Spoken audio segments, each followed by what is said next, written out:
So, hi everybody, and welcome to Cuphead. Somebody nobody has said in a long time. Now, I was sitting the other day and I thought I'd like to go back and replay some of the internet hits. You know how certain games are just internet hits like this, Cuphead, Five Nights at Freddy's. There are games that once dominated the YouTube scene and then just sort of faded out, and well, they're still great games, but people just don't talk about them. I'm very nostalgic for a lot of games, so I thought, hey, I should make a series where I go back and play those games that I really liked once upon a time. Even though Cuphead isn't that old, it's like 8 years old now, actually, now that I think about it. Oh shite, I skipped the intro. But yeah, I just wanted to go back and replay them because I like replaying games, and honestly, Cuphead's such a great game. Cuphead's such a fantastic game all around.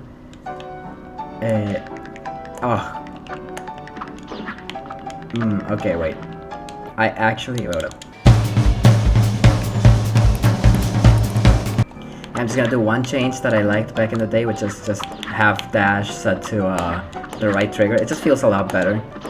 That way your hand can be a little bit more stable, you know what I mean? And I'm only doing the tutorial because there's a coin in here, in case you didn't know. I have a long history with this game. I've always loved this game. I played for the first time like around the time when it came out, I believe, with my sister, because she's an animator, so naturally, and she loves video games, so naturally a video game with such quality animation as this obviously was on her radar for a while. And when it actually came out, she was like, dude, we have to play it. So we played it co-op all the way through. I'm gonna get these, but if somehow you live under a rock and don't know what this game is, this is basically just a big old shoot 'em up style game, just hand drawn, hand animated, hand everything, and like old 1930s style cartoons, you know. It's hard not to, like, people praise this game on its animation so much, sometimes forgetting that everything about the game is really great, not just the animation. But it's really hard to talk about anything else with how beautiful the animation is. Oh, and here's a neat little thing. There's actually a secret phase for the fight. If you don't shoot at the onion, he'll just go away. Oh, there he goes, you see? Bye, have a great day! And then, in the carrot fight, there's like, oh, that was not fair. There's a beetroot. There's a little beetroot chasing you around. I don't like the beetroot. I'm not used to it. Like, the carrot I can deal with pretty okay, but the beetroot, not that. And yeah, no, that's about it. Like, this game was in development for years, naturally, because, I mean, look at the animation. That was stupid. It's beautiful. And naturally, every single frame to be hand-drawn, every single character, and it's so detailed. Well, I can't. I'm not gonna talk about that. It's just because I'm talking, so I'm not like 100% focused on the gameplay, you know? I'm gonna make a bunch of excuses. But yeah, it's so detailed. Everything about the animation is so beautiful and detailed. It's like that good old hand-drawn rubber hose animation. Beautiful, lovely. But yeah, as I was saying, I played this with my sister back home, like when it came out or thereabouts. So like 2016 or thereabouts, I believe it was. I think. Oh, I would rather play this game normal without the secret boss faces, but you know, for interesting sake. And yeah, no, it's a really fun game. This game is infamous for being like somewhat difficult. I mean, you have the whole fiasco with the goddamn game critic or whatever, game journalist or whatever, that got stuck on the tutorial of the boss fight and then cried about the game. Which is like, maybe if you can't get past the tutorial of a little indie game, maybe, just maybe, you shouldn't be a game journalist. I don't know. I think that counts for, maybe look for an alternate career path, my friend. Because realistically, what the hell? There you go. And that's the root back. Oof, not my greatest performance. But I'm getting back into the flow of it. You know, I haven't played this game in a while. I actually, when I first beat it, when I first went through it all, I did actually go back and S-rank every single level. I don't think I'm gonna do that for the purposes of this video. I might do that for a later video if I want to do it like I have a series I'm planning on doing with about, you know, 100%ing and platinum in games and their hardest challenges and whatnot. Not original at all, I'm aware. But I wanted to do it. I might go back and actually S-rank it for that, but for the time being, I think I'm just gonna play the game normally. Not gonna concern myself with anything, just beat it, have a nice time. I will do the DLC. I will do the delicious last course. Because that is a really fun part of the game, honestly. Just look at the DLC. It took years for the DLC to come out, and people were getting really upset at the developers. But you have to understand that making video games is not an easy task, especially if you're a small indie team. It's a miracle we get products of this high quality from such small dev teams. Honestly, all the power to them. They're awesome. And Cuphead's a shining example of what indie games can be. Oh, that was easy. Not only was it such a labor of love, the game feels so well made. The bosses are such a joy. The soundtrack is magnificent. The animation beautiful. But it was such a hit. Oh, A+. It's kind of weird looking back to see how this game became such a like powerhouse, you know? Because nowadays there's even they have a TV show, like a Netflix show. Which I haven't seen, sadly. It looks funny, don't get me wrong. I've seen bits and clips of it. Yeah, no, it's really amazing how they managed to go so far with such a simple game and such a small team. I know, like the head of the studio, I believe, is two brothers are the head of the studio, but even then, like clearly, it's a very small, like low budget, like team working their asses off, which is great. Honestly, I love this game. Here's a trick. This is what you parry in this fight. Don't get confused. I've lost many runs or many S ranks because I didn't remember about that. I've beaten this game many times actually. I've played the hell out of it. Naturally, when it came out with my sister, was my first playthrough. Then I went and did a solo one, where I actually went back and got the S ranks, as I said. I actually there was another run that I played on the in my high school, not high school actually, middle school computer, basically, like during classes and stuff. I was never a good student, honestly.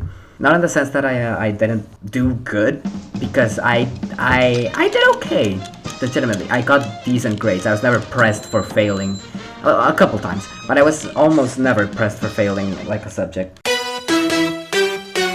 I was just really... I get bored easily, so I don't pay attention, but what I did was I used to just play video games in class, like download very small indie games onto the school computer and play them for during class.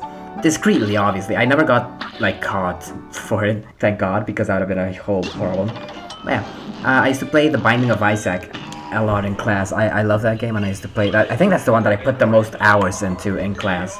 Followed by probably...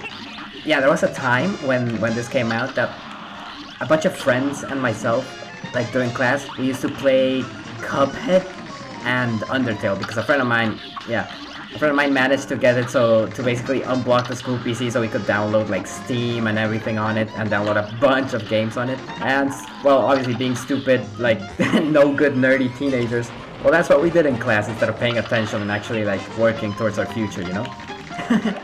So, but what we didn't expect was that the entire classroom would essentially get in on it. Like, people... Like, everybody wanted a slice of what they had, because nobody wants to pay attention in class. I mean, some people do, but most people, they're like, no, that's too boring for me. Not to rave too much about schools or whatever. So everybody, or like most people in the class at some point, downloaded Cuphead onto their PC and were playing it. Even people that weren't really like the gaming type, you know, were trying to play this super difficult game.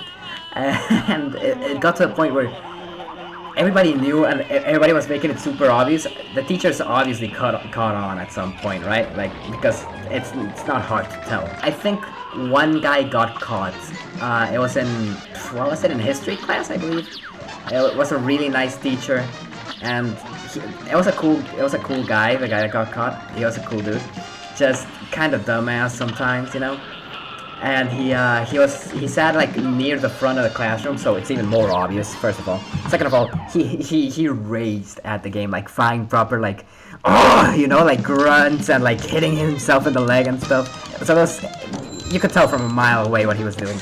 And he just didn't like switch fast enough through Windows, and the teacher caught him, and I don't think he ever got into any big trouble, because that teacher was a cool guy. He was a really pretty chill dude. so he never got into much trouble. I don't think so, anyway. He was just sort of in a bad mood after that, after seeing, like, he was, like, super excited about class, and then after seeing him, like, playing, he was like, oh, man. He was just super bummed out. I felt very bad for him, honestly, that poor guy. Being a teacher is fucking rough. That's a rough job. I would never do it for a number of reasons. Firstly, kids are assholes. Secondly, I wouldn't have the patience to deal with kids. I'm not good with kids. I get very stressed very easily. And if I was trying to teach them history and some little shits playing Cuphead, I don't know what I would do, man. I think that was the only time anybody got caught. Man, it was really funny, honestly. We used to play this a lot, and Undertale 2 was another one we used to play in class. Actually, now that I think about it, we were ballsy, stupid kids. Like we thought we were being so clever by downloading games and playing them, but it was. In hindsight, of course, it's so obvious what we were doing. Like, everybody knew, of course. We were the only ones that thought we were smart enough to actually, like, fool people. Actually, a friend of mine, we downloaded, like, Dolphin emulator and everything on the school computers. And we were playing Super Mario Bros. Wii. We never got the, like, the LAN co-op to work, so we each played on our own, basically. And we used to play Super Mario Bros. Wii, and, my friend, he was also, he's a really good friend of mine, like, long time friend of mine. Oh shit! Oh god, that was not good. But yeah, this friend of mine, right? There you go. He was also playing Mario Wii like the rest of us, right? But he was also super obvious because he's not a good loser at all. That guy has thrown my Nintendo Switch Joy-Cons against the wall. I'm calling you out, Juno, publicly for throwing my Joy-Cons against the wall, you piece of shit, when we were playing Smash Bros. In my place, but yeah. Yeah, it was very obvious that he was playing, of course. And so we're in the middle of English class, and the teacher is just like... She's tired of our shit, obviously. She was a more no-nonsense teacher. So obviously she's tired of us just like being bratty kids and playing on our goddamn computers. And she just goes like, Juno, are you playing? And my dear friend Juno goes, no. And then the teacher goes, are you sure? And Juno just comes clean and he goes like, yes. In the most depressed fucking tone ever. I don't know why he didn't just like lie, basically. I'm not a good person, but I don't know why he didn't just like lie and say like, yeah, no, I'm not playing in class. No, he had to come clean for some reason. That was funny as fuck. But I think the teacher also felt bad because he just like self-reported on his ass, and she was like, okay, whatever, just don't do it again. That was the most fun part of school. I don't know, like I said, I never paid attention. Because like looking at the board or whatever, it didn't really work for me. Because I figured out what worked for me was just listening to the teacher like talk, basically, and I knew that was like enough for me. Like that, with that I could just like pass the subjects relatively okay, like without stressing myself out too much. If you're in school, don't listen to me. I'm not giving you good life advice at all. That's for the DLC. I'll do that later, I think. This is not good life advice at all. Like, if you're in school, pay attention, work hard, all that shit. Like, yeah, I just heard what the teacher said, and like I did fine. Like, I was never like a straight A's, like super genius kid wonder or anything. I was just like the kind of guy that gets past, so he's not too stressed, but he's not like the joy, like the fucking teacher's joy or whatever. I was in a little Einstein, okay? I was a little brat, and realistically, if I'm being perfectly honest, nothing has changed. Like, I just got older, but that hasn't changed. Like, I'm in college now, and even now I feel the urge to play video games in class. I don't have ADHD or anything like that, by the way. I'm not like, I don't have like an attention deficit or anything. I just get bored. It's really like that simple. I just get very, very bored. I remember in math class we used to play Super Smash Flash, actually. And and this browser game, I don't know if you know this, it's like a little shooter game called Shell Shockers. I can't speak English. Shell Shockers, which is basically just like a little browser, like a first-person shooter. It's very fun, actually. It's very simple, just like eggs shooting each other. And once again, the entire classroom like got in on it. All the guys in the classroom were playing that. We started to bring mouse and mouse pads to school exclusively to play this, because playing a shooter with a trackpad is, you know, it's insanity. But yeah, we did that. That was also super obvious, because like naturally, a bunch of kids flinging their mouse like halfway through the screen. It's not normal. Like, clearly they're not working on your goddamn algebra task or whatever, you know.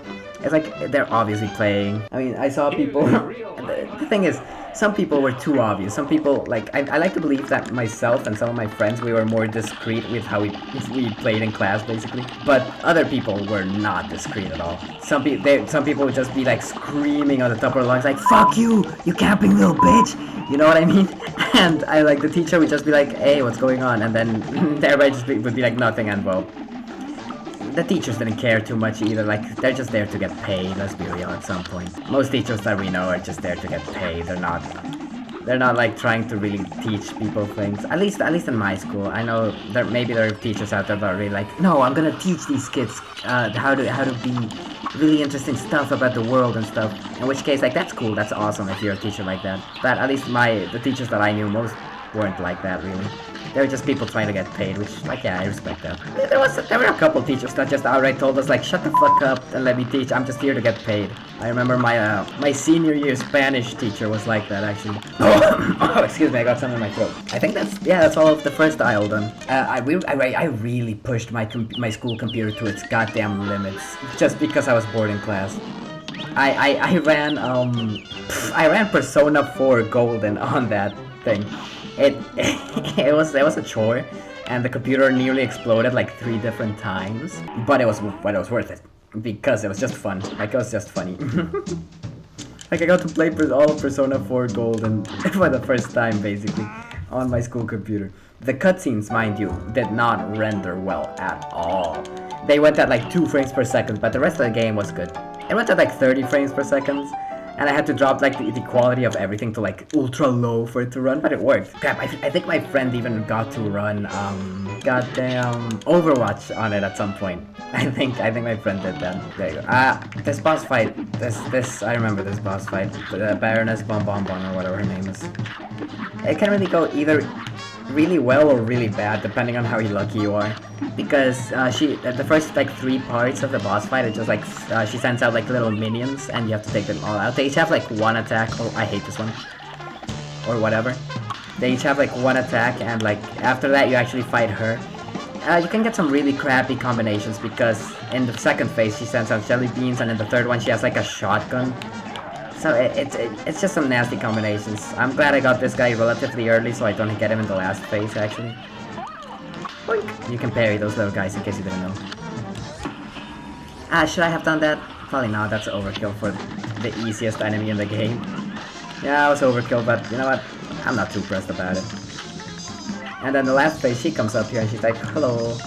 Oh crap. It's a really cool phase, actually. I really like this part of the game. Crap. Holy crap. Oh god. Oh my god. But yeah, this was that good old time where Rage was really popular on YouTube, you know, Rage.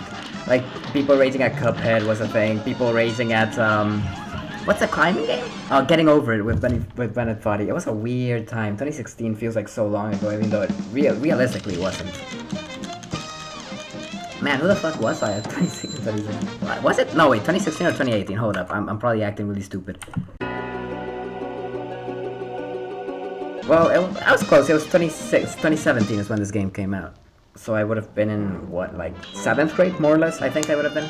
Damn, yeah, I would have been around 7th grade. This is where the quarterback guy is. This level is... I was never a fan of this level, honestly. See, that's the thing with this game, like, the bosses are so cool that the run and guns kind of feel less cool and less special because of how cool the bosses are. I just did that for an achievement. You know what I mean? Cause like, nobody's like, oh, I'm gonna go back and replay the run and gun level in Cuphead, the carnival run and gun level or whatever. They say people are like, oh, I'm gonna go and replay the, I don't know, the dragon boss fight, the King Dice boss fight, you know? Cause those are like the cool, oh god, those are like the cooler parts of the game. Not to say that these levels are bad though, I think these levels are really well made. They're not as cool, because like, yeah, most of them are very easy, very simple. I know I just got hit, so I shouldn't really be talking. But, because everybody remembers raging at the boss fights and, like, the joy of, you know, beating one of the boss fights. That's what people remember about this game. Oh, Jesus. There you go. I always hated this part because when I did an A+ run of this game, this part really tripped me up because I just get hit in stupid ways right here because of the stupid hot dog guy. Like I said, I would like to go back and replay a lot of those games that I played back in the old days, like Undertale. I have an Undertale Yellow playthrough that I'm uploading on the channel. It's already fully like recorded and stuff. I just take time uploading and I work on other stuff in the moment. A lot of people don't watch those videos, but it's fine. Like, not a lot of people watch my channel anyway. But yeah, I don't know. That put me really in a nostalgic mood, you know, for like 2016, 2017, 2018, the good old days of childhood bliss and